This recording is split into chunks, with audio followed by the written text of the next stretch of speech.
Hello लोगोफोर दिनै मोनसे गोदान भिडिअ नोंथांमोनखौ जोबोर बरायनाय थाबाय। दानिफ्राय गारि बायनो थाखाय आसाम सरकारा होगोन रां।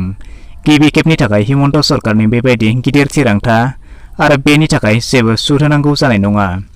जुदि नोंथांमोना गंनै साखायारि गारि एबा गंथाम साखायारि गारि एबा गंब्रै साखायारि गारि बायनायनि खोथा साननानै दोनदोंब्ला बियो नोंथांनि थाखाय साबसिन लामा जानो हागौ। बिदिब्ला बेनि सोमोन्दै नोंथांमोननो गासैखौबो आबुङै फोरमायनानै होनाय जागोन। बेखायनो भिडिअखौ एसेबो स्किप खालामालासे जोबजासिमल' नायलांबाय थादो।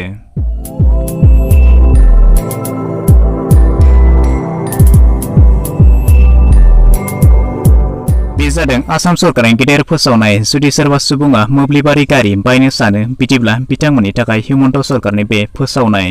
जायफोर सुबुङा बे आसनिनि गेजेरजों गारि बायनो सानो बिथांमोना गोबां रोखोमनि अनसुंथाइ मोननो हागौ।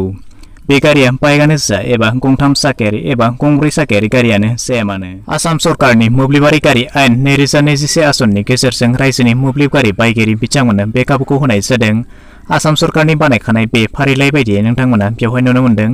जायखिजाया कम्पानिनि बाइक बायनो थाखाय नोंथांमोननो 20,000 रांसिम सरकारनि हेफाजाब होनाय जागोन। बेबायदिनो गंथाम साखायारि गारि बायनो थाखाय नोंथांमोननो 50,000 रांसिम सरकारनि हेफाजाब होनाय जागोन। बेबायदिनो गंब्रै साखायारि गारि बायनो थाखाय नोंथांमोननो 1.5 लाख रांसिम सरकारनि हेफाजाब होनाय जागोन। बेनि अनगाबो नोंथांमोना बेवहाय नुनो मोन्दों रेबथुमनायनि मासुल थामहिनबा रेजिस्ट्रेशननि मासुला 100% बेवहाय रेहाय होनाय जागोन होननानै फोरमायदों। लामानि खाजोना थामहिनबा रड चार्ज बेखौ 100% बेवहाय रेहाय होनाय जागोन होननानै बुंनाय जादों।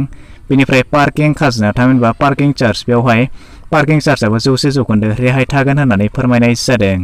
बेबायदिनो जेब्ला नोंथांमोना EV चार्जिं स्टेशनाव जेब्ला चार्ज होगोन नोंथांमोननो बेवहाय चार्जखौ 90% रेहाय मोननो हागोन होननानै फोरमायनाय दङ। बेबायदिनो जुदि नोंथांमोना गासै खोथाखौ आबुङै मिथिनो थाखाय आसाम सरकारा मोनसे वेबसाइट बानायनानै होदों। बेनि गेजेरजोंबो नोंथांमोना गासै खोथाखौ मिथिनानै लानो हागोन। बिदिब्ला बे वेबसाइटआनो जाहैबाय industries.assam.gov.in। बे वेबसाइटनि गेजेरजों नोंथांमोना गासै खोथाखौ आबुङै मिथिनानै लानो हागोन। आरो जुदि नोंथांमोननि गोसोआव मायाबाफोर गोनो गोथो दंबायोब्ला खौरां लानो थाखाय नोंथांमोना बे इमेल आइडिनि गेजेरजोंबो खौरां दैथायहरनो हागोन। बे जाबाय industry.assam@gov.in। बे इमेल आइडिनि गेजेरजों नोंथांमोना गासै खोथाखौ आबुङै मिथिनानै लानो हागोन। बिदिब्ला दिनैनि फिसा भिडिअआ बेखिनियानोसै। आसा खालामो नोंथांमोना भिडिअखौ नायनानै गासैखौबो बुजिबाय जानांगौ। जुदि माबाफोर गोनो गोथो थाबावोब्ला नोंथांमोना कमेन्ट सेक्सनाव थांनानै फोरमायहरनो हागोन।